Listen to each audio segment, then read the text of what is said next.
Artinya zaman kita hidup pun sebenarnya kita tidak bisa ngelola kehidupan itu tidak bisa. Nah kalau sama agama nggak bisa, nanti setelah mati juga tidak bisa. Ya sudah, ketika kita hidup yang ngelola juga Allah, ketika mati juga yang ngelola. Bedanya apa? Nah, ini di sini terus kita dilatih inna sholati wa nusuki wa mahyaya wa mamati lillahi rabbil alamin. Tapi kenapa kita ragu terhadap kehidupan setelah kematian? Karena ketika kita hidup seakan-akan kita tahu cara hidup.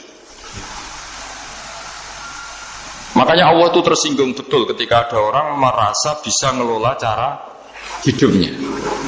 Makanya kata Allah, kalau gojlok ya, gojlok orang-orang yang kepedean itu, kalau kamu top, mbok jangan mati. Itu falaula in kuntum ghaira madinin tarji'unaha in kuntum shadiqin. Kalau kamu merasa top itu jangan mati. Di mana-mana mati itu tidak top. Falaula idza balaghatil khulqum wa antum khina idin tanzur. Mbok ketika nyawa kamu sudah sampai kerongkongan, kamu tarik lagi supaya kamu tidak mati. Mati itu tidak top. Katanya kamu top kok. Mati. Jangan mati. Kalau top itu jangan mati, jangan miskin, jangan tua, jangan jadi jelek. Pokoknya top terus gitu. Itu digojol sama Allah. Tapi orang itu lupa bahwa nah ketika sehat begini kita seakan-akan ngelola kehidupan. Nah gara-gara merasa ngelola seakan-akan kalau mati lalu saya gimana ya kalau mati. Nah cara berpikir masyarakat gini, kalau kampung ini mau dibalik sama Allah, mau ada adab, logikanya yang tahu akan ada adab itu pasti sudah pergi. Padahal Nabi Yunus pergi ini bukan karena takut adab, mangkel. Nabi Yunus itu minggat tadi abako itu. Abako itu kalau dalam bahasa Arab pergi gak pamit. Kalau orang Jawa bilang minggat. Kalau itu sebenarnya saking mangkelnya, saking emosinya, beliau akhirnya meninggalkan kaumnya tanpa pamit. Tapi kaumnya itu menjadi tahu bahwa ini serius Yunus. Buktinya dia agak berani di kampung. Berarti mau ada adab betul itu. Dan efek positif dari teori itu, teori kultur tadi. Akhirnya mereka tobat.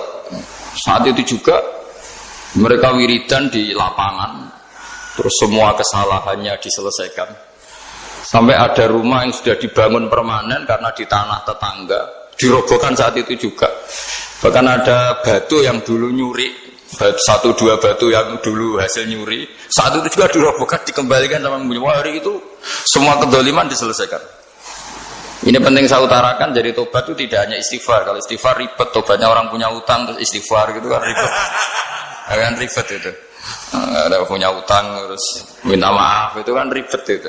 Harus diselesaikan itu. Tobat. Terus tobat diterima sama Allah. Batas akhir finish dari harusnya ada adab misalnya Senin, Selasa, Rabu.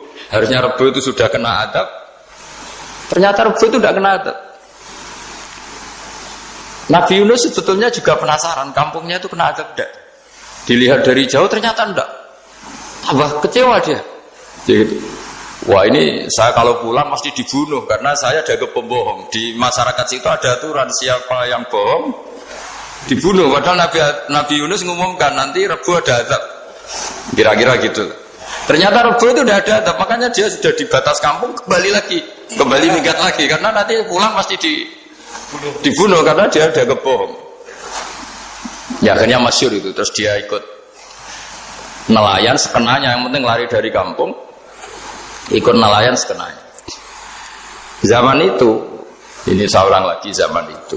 Nanti ini efeknya nanti ke tauhid. Zaman itu para nelayan tuh kayak sepakat. Kalau ada kapal atau perahu mau tenggelam, itu pasti ada yang minggat. Hanya minggat itu pergi tidak terhormat itu. Terus fasaha ma fakana minal mudkhadin.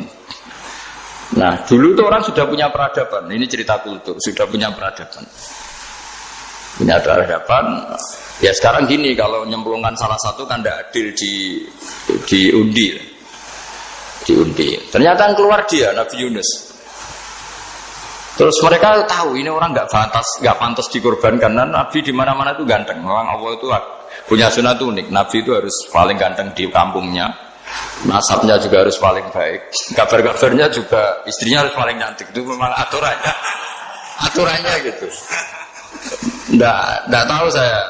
Dulu saya juga janggal. Kenapa Nabi aturannya harus gitu? Angen-angen di pemimpin elek ya isin itu maksudnya. Misalnya pemimpin dia masa kritik itu kan piye gitu rasanya itu.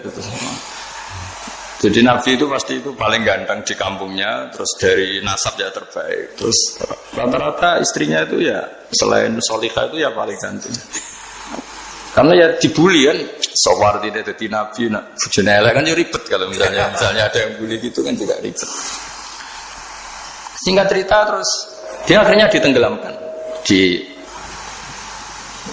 dibuang karena beliau seorang Nabi, faltaqamahul khut.